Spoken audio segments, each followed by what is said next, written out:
ஆச்சி கொழுக்கட்டை மாவு வந்தாச்சு. ஆச்சி கொழுக்கட்டை மாவிற்கு கொழுக்கட்டை அச்சை கேட்டு வாங்குங்கள்.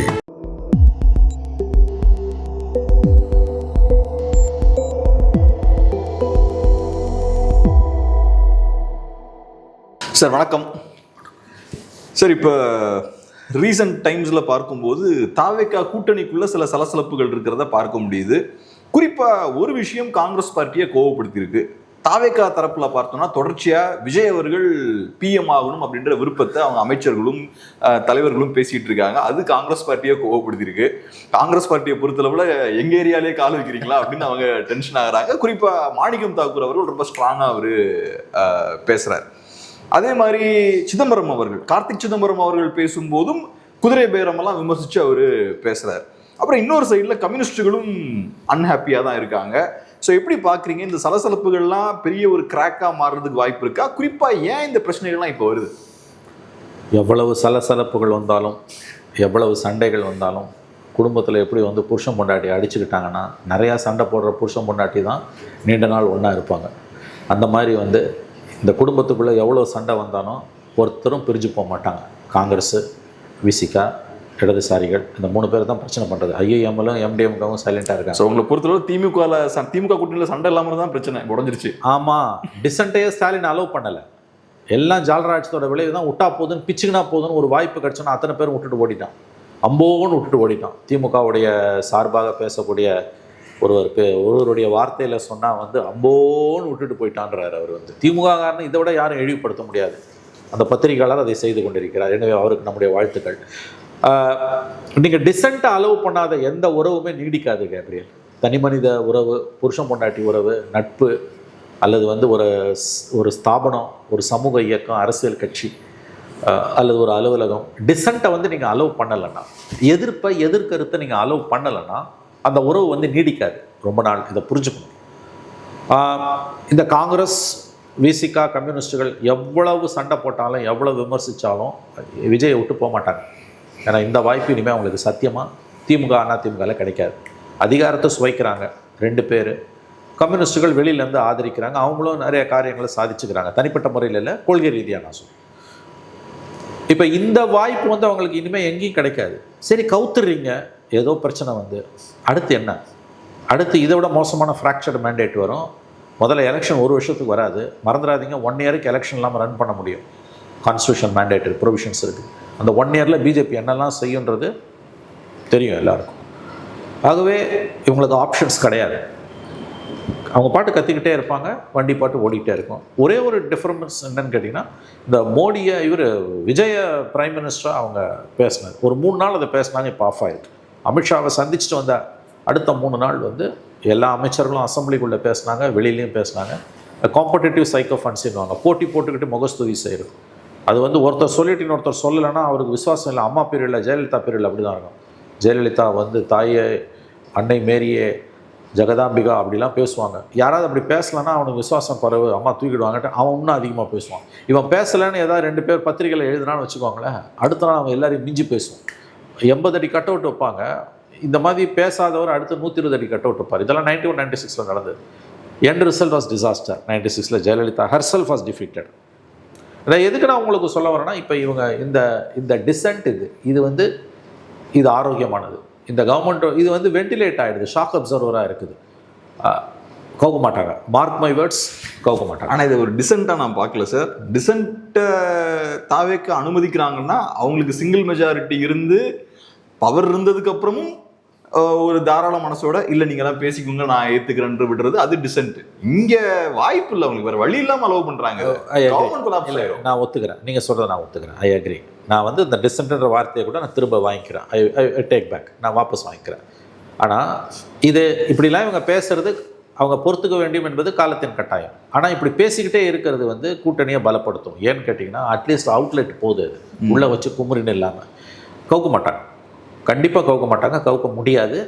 கவுத்தாங்கன்னா அடுத்து என்னன்றது அவங்களுக்கு தெரியும். What next? ஒன்று தயவு செஞ்சு புரிஞ்சுக்குவாங்க. Very simple. இந்த அசம்பிளிக்குள்ளே numbers, as far as numbers are concerned, யாராவது கவர்மெண்ட் ஃபார்ம் பண்ண முடியும்னா தாவேகா மட்டும்தான் ஃபார்ம் பண்ண முடியும். மற்றவங்களால முடியாது. ஏன்னா 118 மேஜிக் மார்க், 107 அவங்கக்கிட்ட இருக்குது. 107 118 ரீச் பண்ணுறது ஈஸி, பண்ணிட்டாங்க. ஓகே, கவர்மெண்ட் கொலாப்ஸ்னு வச்சுக்கோங்க. 59 இருக்க திமுகவோ 47, அது இப்போ 41 ஆகிப்போச்சு. இவங்க 118 ரீச் பண்ண முடியாது. இன்கேஸ் விஜய் கவர்மெண்ட் கொலாப்சஸ்னா 6 months or 1 year president rule, then elections. வேறு ஆப்ஷனே கிடையாது. தயவு செஞ்சு இதை புரிஞ்சுக்கோங்க. இது எல்லா எம்எல்ஏக்கும் தெரியும். எனக்கு தெரியும்போது அவங்களுக்கு தெரியாதா? அப்போ இந்த கவர்மெண்ட்டை காப்பாற்றுற பொறுப்பு தாவேக்காக்கு மட்டும் இல்லை. ரொம்ப கம்மியாக செலவு பண்ணி ஜெயிச்சவங்க தாவேக்கா எம்எல்ஏ, 40 கோடி 50 கோடி செலவு பண்ணி ஜெயிச்சவங்க திமுகலையும், 20 கோடி 30 கோடி செலவு பண்ணி ஜெயிச்சவங்க அண்ணா திமுகலையும் இருக்காங்க. அவங்க இன்னொரு எலெக்ஷனை விரும்புவாங்களா? அது மினிமம் காமன் சென்ஸ். இப்போ இன்னொரு எலெக்ஷன் வரணும்னா காங்கிரஸ் என்ன யோசிக்கிறாங்க, கம்யூனிஸ்டுகள் என்ன யோசிக்கிறாங்கன்றத தாண்டி திமுக அதுக்கு ரெடியா இருக்கணும். அப்சல்யூட்லி. அது எலெக்ஷன் வேணுமா வேணாமான்னு முடிவு பண்ற பொறுப்பு திமுக கிட்ட தான் இருக்கு. நாளைக்கு நான் சேலஞ்ச் பண்றேன். I will challenge one thing. இந்த மாதிரி கவர்மெண்ட் எப்போனா கவர்லாம், அந்த பாசிபிலிட்டி இருக்குது. நான் அதை ஒத்துக்கிறேன். நம்பர்ஸ் கேமில் வந்து சம்திங் மே ஹேப்பன்.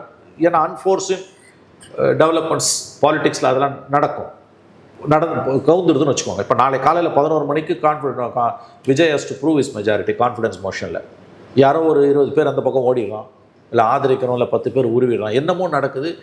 விசிபிளாக நேக்கடைக்கு பார்க்கும்போது வந்து விஜய் ஹேஸ் நோ நம்பர்ஸ்னு தெரியுது. காலைல 11 மணிக்கு என்ன ஆகும்? டிஎம்கே ஏடிஎம்கேல ஒன்று கிராஸ் ஓட்டிங் நடக்கும், இல்லை எனக்கு வரமாட்டோம். They will safeguard this government. ஏன்னா stakes are very high for them. I challenge. So அவங்கள பொறுத்தவரை ஒரு 3 years வெயிட் பண்ணுவாங்க. அப்சல்யூட்லி. அந்த மாதிரி யோசனை அப்சல்யூட்லி. 29 பார்லிமெண்ட் எலெக்ஷன் வரைக்கும் இந்த கவுக்குற எண்ணம் இவங்க 2 பேருக்கும் வராது. Steaks are very very high, very very high. 30 கோடி 40 கோடி 50 கோடி செலவு பண்ணி ஜெயிச்ச திமுக எம்எல்ஏஸ் இருக்காங்க. மனசாட்சி உள்ள திமுக காரணங்களுக்கு தெரியும். அதே தான் ஏடிஎம்கேல 20 கோடி 30 கோடி 40 கோடி செலவு பண்ணி ஜெயிச்சவன் இருக்கும். Mind boggling. நினைச்சு கூட பார்க்க முடியாது. அதுதான் நான் சொல்கிறேன். ஒரு கற்பனையாக ஒரு இமேஜினரி சுச்சுவேஷனே ஒரு சிச்சுவேஷனல் கொஸ்டினாகவே நான் இதை வைக்கிறேன். நாளைக்கு காலைல 11 மணிக்கு கான்ஃபிடன்ஸ் மோஷன் விஜய் வந்து ப்ரூவ் பண்ணணும்னு கவர்னர் வந்து டைரக்ஷன் கொடுத்துட்டாரு. விஜய் கிட்ட நம்பர்ஸ் இல்லை. Do you think the government will collapse? இப்போ முக்கியமான கேள்வி என்னன்னா சார், நான் பார்த்த அளவில் காங்கிரஸ் பார்ட்டி தேவையில்லாமல் பொலிட்டிக்கல் டிபேட்ஸில் அரசியல் செயல்பாடுகளில் ஈடுபட்டு எனர்ஜியை வேஸ்ட் பண்ணுற பார்ட்டி கிடையாது. அவங்க ஒரு விஷயம் செய்கிறாங்கன்னா தேவையின் அடிப்படையில் தான் செய்வாங்க. இப்போ கேள்வி என்னன்னா, மாணிக்கம் தாக்கூர் அவர்கள் அதுவும் குறிப்பாக தாவேக்காவை அட்டாக் பண்ண வேண்டிய தேவை என்ன? அதுவும் இதே காலகட்டத்தில் சிதம்பரம் அவர்களும் சில இஷ்யூஸை கையில் எடுக்கிறாரு. ஸோ எனக்கு என்னமோ ஏதோ தாவேக்கா மேலே அழுத்தம் போடுவதற்கான தேவை இங்கே இருக்குன்னு பார்க்குறேன் இந்த பாயிண்ட். இல்லை, ஒரு விஷயம் என்ன சொல்கிறாங்கன்னா, அமித்ஷாவை பார்த்துட்டு வந்த பிறகு இது நடக்குது. ரைட். 3 விஷயம் நடக்குது. பாலிடிக்ஸில் வந்து நீங்கள் வந்து பப்ளிக் டொமைனில் இருக்க விஷயங்களை வச்சு you can draw your conclusions. உங்களோட சோர்ஸஸ்லாம் கூட செகண்டரி தான். உங்களோட அனலிட்டிக்கல் மைண்ட் அப்ளை பண்ணிங்கன்னா 80% of the information intelligence is open source material. அதுவும் பாலிடிக்ஸில் நீங்கள் வந்து லாஜிக்கலாக புரிஞ்சுக்கலாம் ஈஸி. அமித்ஷாவை பார்த்துட்டு வந்த பிறகு இது நடக்குது. ஒரே நேரத்தில் 10 மந்திரி பேசுகிறோம், விஜய் தான் அடுத்த சிஎம்னு. அதுக்கு அடுத்த நாள் வந்து செங்கோட்டையன் வந்து 10 எம்எல்ஏ ஏடிஎம்கேலன்னு தயாராக இருக்காங்க, மொத்தம் 25 பேருன்றாரு. புரியுதுங்களா நான் சொல்கிறது? இது எதை காட்டுதுன்னா, அமித்ஷாவோட இன்ஸ்ட்ரக்ஷன்ஸில் ஆர் அமித்ஷாவோட பிளஸ்ஸிங்ஸில் விஜய் பிரைம் மினிஸ்டர்ன்றதை தாவேக்கா பேசுகிறாங்க. ஏன்னா பிஜேபியை பொறுத்த வரைக்கும் ஒரே ஒரு டிமாண்டு தான் தாவேக்கா கிட்ட, காங்கிரஸை கேட்டேன். மற்றபடி நீ பரந்தூரை நடத்து, ஊற்றி மூடு, இழுத்து மூடு, கவலையே கிடையாது. நீ என்ன வேணால் பண்ணிக்கோ, காங்கிரஸை கைட்டு. We will ensure the numbers. This is what I heard. This what many people say. இப்போ திடீர்னு வந்து விஜயை வந்து பிரைம் மினிஸ்டர் ஆகணும்னு எதுக்கு இவங்க பேசணும்? அமித்ஷாவை பார்த்துட்டு வந்த பிறகு டைமிங் ஆகுது காங்கிரஸை இரிட்டேட் பண்ணுறதுக்கு. சரி, இப்போ காங்கிரஸோட 5 எம்எல்ஏஸ் இல்லைன்னா உங்கள் கதை என்ன? That will decide. ஆகவே பிஜேபியோட பிளஸ்ஸிங்ஸோட டிவிக்கே இதை பேசியிருக்கலாம். விஜயை வந்து பிஎம் கேண்டிடேட்டாக ஃபோக்கஸ் பண்ணி கொண்டு போகிறதுல காங்கிரஸ் இரிட்டேட் ஆகும். ஆல்ரெடி நார்த் இந்தியாவில் வந்து aggressive social media campaign, all sorts of filthy nonsense was going on. கேள்விப்பட்டிருப்பீங்க நீங்கள். வந்து ஃபேக் கேம்பெயின் பயங்கரமாக நடக்கும். அதை பற்றி இந்தியா டுடேலாம் ஸ்டோரிக்கு போட்டிருந்தாங்க. இந்த இவர் ஃபேக்ட் செக்கர் ஜுபைர்லாம் வந்து அதை பற்றி நிறைய ட்வீட்லாம் போட்டிருந்தார். நிறையா தவறான செய்திகளை, ஃபேக் நியூஸை வந்து தாவேக்காக்கு சார்பாக விஜய் பிரைம் மினிஸ்டர் கேண்டிடேட்டாக ஃபோக்கஸ் பண்ணி விஜயோட இமேஜை பூஸ்டப் பண்ணி கேம்பெயின்ஸ் ஆர் ரன்னிங் பயங்கரமாக. அந்த இடத்துல பார்க்கும்போது விஜய் பிரைம் மினிஸ்டர் கேண்டிடேட்டாக கண்டினியூஸாக வந்து டிவிகே மினிஸ்டர்ஸ் எம்எல்ஏஸ் பேசுறதுன்றது வந்து பிஜேபியோட பிளஸ்ஸிங்ஸோட கூட இருக்கும். அவங்க வந்து டிவிக்கு இது பண்ணால் காங்கிரஸ் டிவிக்கு alliance will break. Number 1. Congress 59 வருஷம் பொறுத்து ரீசரக்ட் ஆகிறத பிஜேபி விரும்பலை. They are more worried about Congress, not about டிவிக்கு. ஏன்னு கேட்டிங்கன்னா, சவுத்தில் வந்து இன்றைக்கி காங்கிரஸோட ஹோல்டு அதிகமாக இருக்குது. 3 ஸ்டேட்டில் ஸ்ட்ரைட்டாக பவரில் இருக்காங்க. கர்நாடகா, கேரளா, தெலுங்கானா. புதுச்சேரி அண்ட் ஆந்திரா தான் வந்து என்டிஏ கவர்மெண்ட். தமிழ்நாட்டில் Congress government, Congress let, may not be Congress let, definitely not Congress let, but Congress government 59 வருஷம் பொறுத்து. இதை வந்து அவங்க பிஜேபி லைக் பண்ண மாட்டாங்க. ஏன்னா காங்கிரஸ் முக்து பாரத்னு சொல்கிற பிஜேபி 59 வருஷம் பவரில் இல்லாத ஒரு ஸ்டேட்டில் காங்கிரஸ் பவருக்கு வரதை விரும்ப மாட்டாங்க. ஸோ அவங்க கேட்குறது விஜய் காங்கிரஸை கைட்டு, அது இப்போதைக்கு முடியாது. இப்போ விஜயை பிஎம் கேண்டிடேட்டாக ஃபோக்கஸ் பண்ணுறது காங்கிரஸை இரிட்டேட் பண்ணும். அதுதான் வந்து ஒரு மாணிக்கம் தாக்கூரோட அந்த ரியாக்ஷன். சவுத்தில் விஜய் அக்ரஸிவாக பிஎம் கேண்டிடேட்டாக ஃபோக்கஸ் பண்ணால் சவுத்தில் ஓட்டு வந்து காங்கிரஸுக்கு போகிற ஓட்டு விஜய்க்கு போகும், டென்ட்டாகும் அப்படின்னு பிஜேபி ஃபீல் பண்ணுறதா there is a school of thought. இது அவங்க வழக்கமாக அப்படி தான் நினைப்பாங்க. ஆனால் அது 2 நாள் நடந்த அந்த விஷயம் அதோட இப்போதைக்கு அது வந்து it's a storm in a tea cup. TVK வந்து விஜயை பிரைம் மினிஸ்டர் கேண்டிடேட்டாக ஃபோக்கஸ் பண்ணுறதுன்றது as of now it's just storm in a tea cup. வரும் நாட்கள் அது அதிகமாகுது அப்படின்னா அலையன்ஸ் பிரேக் ஆகும். அதை ஒன்றை மட்டும் காங்கிரஸால் வந்து டாலரேட் பண்ண முடியாது. முதலுக்கே மோசம் போகுதுன்றது. அதுவும் அட் த டைம் அண்ட் ராகுல் இஸ் கெய்னிங் இஸ் கிரவுண்ட் அந்த சிஜேபி ப்ரொட்டஸ்டுக்கு பிறகெல்லாம் இது அவங்க வந்து கண்டிப்பாக ரிலீஸ் பண்ண மாட்டாங்க. பட் இந்த supporting parties within the government and outside the government யாரும் இந்த கவர்மெண்ட்டை கவுக்குற லெவலுக்கு போக மாட்டாங்க. பேசிக்கிட்டே இருப்பாங்க, சீண்டுவாங்க. விஜய்க்கு வேறு வழியே இல்லை, அதை அலோவ் பண்ணி தான் ஆகணும். பிகாஸ் நம்பர்ஸ் இல்லை. ஆனால் நான் எப்படி பார்க்குறேன்னா சார், இப்போ காங்கிரஸ் பார்ட்டியை பொறுத்தளவில் அவங்க தாவேக்காவை கண்டிப்பாக நம்ப முடியாது. தாவேக்காவோட லீடர்ஷிப் ரொம்ப ஷூடான லீடர்ஷிப். அவங்க கரெக்டாக என்டிகேவை யூஸ் பண்ண வேண்டிய இடத்துல யூஸ் பண்ணாங்க, அதுக்கப்புறம் நெருங்கலை. ஆமாம், அவங்க அதே மாதிரி ஏடிஎம்கே பிஜேபியை யூஸ் பண்ண வேண்டிய அளவுக்கு யூஸ் பண்ணாங்க, அதுக்கப்புறம் 2 நகர்த்திட்டாங்க. அதே மாதிரி தான் காங்கிரஸையும் பண்ணுவாங்க. ஸோ 29 வரைக்கும் டைம் இருக்கு. ஆமாம், காங்கிரஸ் என்ன எதிர்பார்த்துட்டு இருக்காங்கன்னா 29ல சீட்ஸ். அதுக்கு முன்னாலேயே கூட வந்து இப்போ எலெக்ஷன்ஸ் 5 எலெக்ஷன்ஸ் வந்து எலெக்ஷன் பெட்டிஷன் இருக்குது, நடத்த மாட்டேன் எலெக்ஷன் கமிஷன் சொல்லுது. Election commission decisions are dictated by Modi government. Election commission வந்து கான்ஸ்டியூஷனல் பாடின்னு சொல்கிறதெல்லாம் சும்மா கதை, நடைமுறையில் அது அப்படி இல்லை. இப்போ 7 சீட்ஸுக்கு வந்து உங்களுக்கு எலெக்ஷன் தேவைப்படுது. அந்த 7 ஜெயிச்சா 114. இன்னும் ஒரு 5 பேரோ 10 பேரோ வரோம், ஒரு 10லேருந்து 12 சீட்டு ஏடிஎம்கேலேருந்து காலி ஆகுது. எலெக்ஷன் நடந்து 10 சீட் ஜெயிச்சிட்டாங்கன்னா அஸ்யூமிங் தட் இப்போ இப்படி வச்சுக்கோங்களேன், ஒரு 12 சீட்டுக்கு எலெக்ஷன் நடந்து 10 சீட்டில் தாவேகா ஜெயிச்சா கூட வந்து 117 ஈஸி நம்பர். இன்னும் நிறைய ஏடிஎம்கே எம்எல்ஏஸ் வரப்போறாங்கன்னு அதை தான் சொல்கிறாங்க. அப்படி வந்துட்டாங்கன்னா காங்கிரஸை கைட்டுவாங்க, அல்லது காங்கிரஸை தாவேகாவில் சேர்த்துருவாங்க. அது நடக்கும். அது புரியல, அது என்ன கணக்கு? அது இல்லைங்க, நான் மந்திரி யாராவது மந்திரி பதவி வேணுமா, காங்கிரஸ் உறுப்பினர் பதவி வேணுமா? அப்போ 2 மந்திரிங்க இங்கே வந்துருவாங்கன்றீங்களா? ஆமாம், அது கூட நடக்கும். உங்களுக்கு வந்து சப்போர்ட்டிங் பார்ட்டிஸ் இருக்குல்ல, இன்றைக்கி எல்லா பார்ட்டிலையுமே வந்து 91-96 காங்கிரஸ் 93 ஜெயலலிதாவுக்கு எதிராக திரும்பினப்ப 60 எம்எல்ஏஸில் 6 எம்எல்ஏவை உடச்சி ஜெயலலிதா தனியாக அசம்பிளியில் உட்கார வச்சாங்க. தேவர் கால்டு ஜெய காங்கிரஸ்.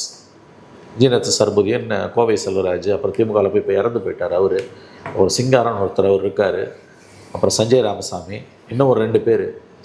அவங்கெல்லாம் வந்து 6 எம்எல்ஏஸ் அவுட் ஆஃப் 66 வேர் ஜெய காங்கிரஸ். அந்த மாதிரி இப்போ Vijay Congress, Vijay VCK, Vijay IML accept left இருக்குது. கதர் சண்டைக்காரங்க இப்படி அண்டர்ஸ்டாண்ட் பண்ணுறீங்க? This a reality. Once power போயிட்டா, பவர் அந்த சீட் இருக்குல்ல, அது மொரார்ஜி தேசாய் ஒருத்தர் தாங்க அது வேணான்னு ஒதுக்கிட்டு போனவர். பாசு, ஜோதி பாசு, அவர் ஒதுக்கல. லெஃப்ட், அவர் கட்சி வேணான்னு சொல்லிட்டாங்க. சரி, லெஃப்ட் இதில் தனி கேட்டகரி, அவங்கள இதில் சேர்க்கவே வேணாம்.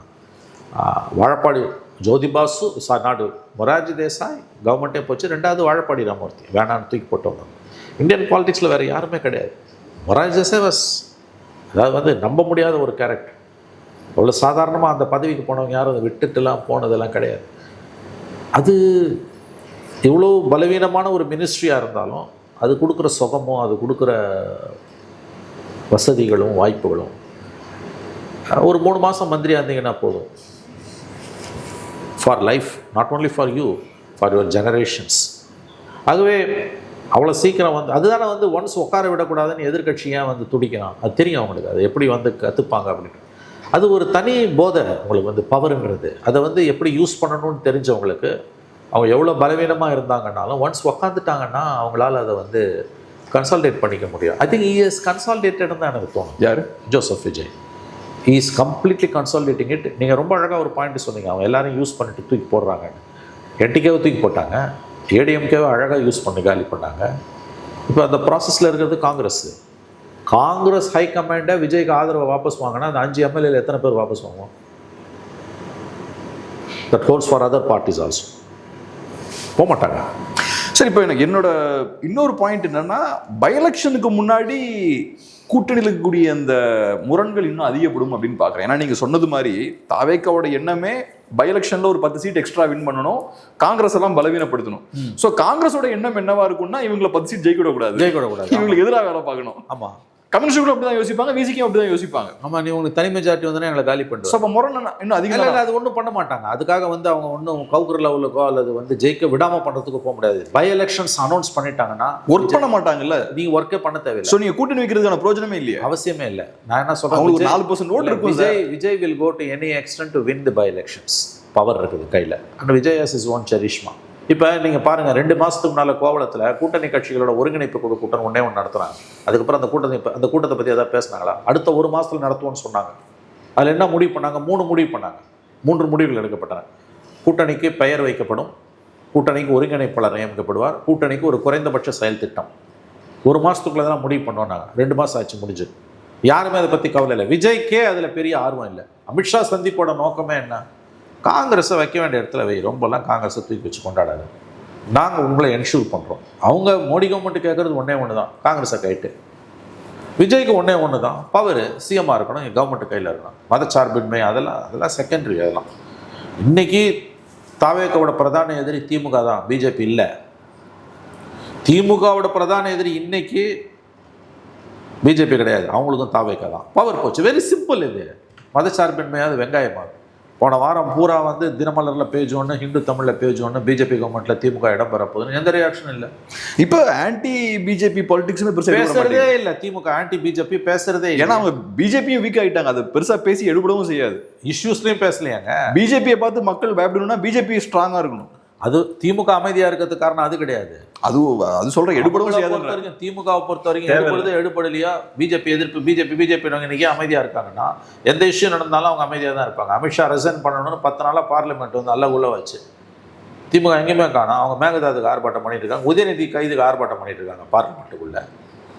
ஆகவே இது அவ்வளோதான். தாவேக்காவை பொறுத்த வரைக்கும் main enemy not BJP but DMK. DMK பொறுத்த வரைக்கும் இன்னைக்கு பிரதான எதிரி பிஜேபி கிடையாதுங்க, தாவேக்கா தான்.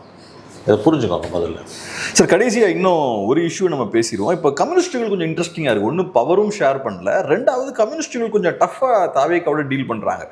தாவேக்காவை செய்யக்கூடிய விஷயங்களை வச்சு பார்க்கும்போதும், அந்த தாசில்தார் பண்ண விஷயங்கள்லாம் வச்சு பார்க்கும்போது கம்யூனிஸ்ட்டுகளை ஏதோ செய்ய முயற்சி பண்ணுறாங்க. டெஃபினட்டாக இதெல்லாம் ஏதோ எதர்ச்சியாக நடந்த மாதிரி இல்லை, கம்யூனிஸ்ட்டுகளுக்கும் அது தெரியுது. அதனால தான் டஃப்பாக கம்யூனிஸ்ட்டுகள் டீல் பண்ணுறாங்க.